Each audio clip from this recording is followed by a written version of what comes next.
Hello friends, Chris Kelly here. Made it to the end of the week before getting my video out again, but that's because we're busy, and it's good to be busy. So we're never too busy for your friends and family.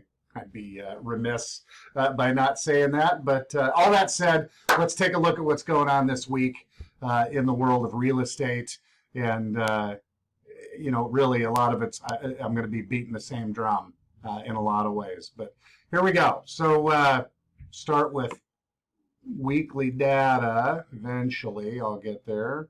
There we go.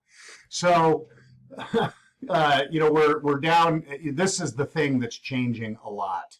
The number of transactions happening, excuse me, is diminishing quite a bit. New listings in the market a year ago were in the 7s and even in the 8s. Sold listings were in the 6s, and 5s and 6s, and sometimes 7s. So there's less going on in the market numerically.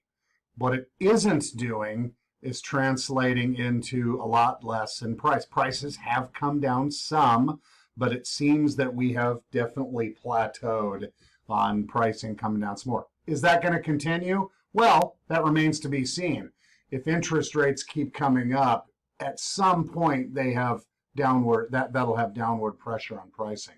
So in general terms, why isn't it having a dramatic effect? Interest rates have more than doubled since they were at their low point. They've way more than doubled.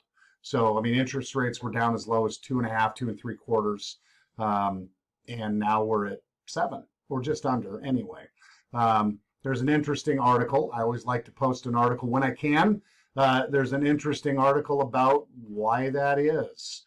And I'll say it again. There's a lot of other variables in the world of real estate than price and the cost of money. There's other variables at play. Like I said before, inflation is high, which is why they're pushing the levers and pulling the levers to try to get interest rates jacked up in order to curb inflation. But unemployment is seriously low. And there's a lot of money in the economy still. So in general terms, certainly somebody could argue, well, there's people that are in a bad place. And there is. I'm not making light of that or diminishing that. But in general terms, there's still a lot of money out there in the economy. How it got there and why it's there, that's a whole different conversation I'm not really interested in getting into. The fact of the matter is it is. It is out there. So that's keeping pricing from coming down more than it most certainly otherwise would.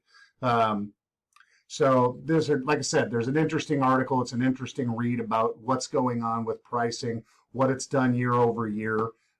Here's on a local level, here's what's gone on with pricing in our world, or actually with inventory rather in our world. So finally inventory numbers are starting to come up.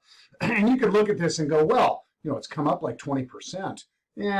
But if you look at inventory numbers over the last couple of years, mind you, these 2 years were the frenetic 2 years of real estate, more than we've ever had in our lives.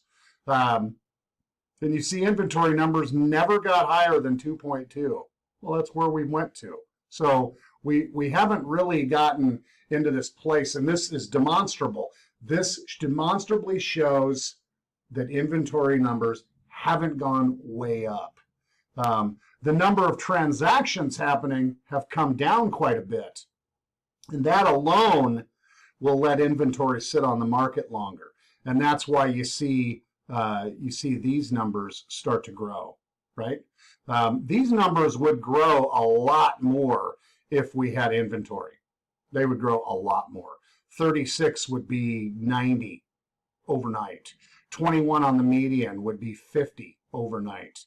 But they're not. I mean, this is still a decently moving clip as far as the pace or velocity of real estate transactions or real estate moving in the marketplace. So anyway, I just wanted to put that out there for the week. I'm going to call this cut this a little short today. It's Friday late in the day, and I'm going to get on with my weekend. So I will end with this. As always, we're here for you and yours. We're here to help. We're here to give good advice. Sometimes the advice isn't fun to hear. Sometimes it's not easy to give, by the way. But we are always here to give good advice and serve you and yours as best as we possibly can. So if there's anything we can be doing to help, please don't hesitate to reach out, and my team and I will hop to it. All right? Till the next time.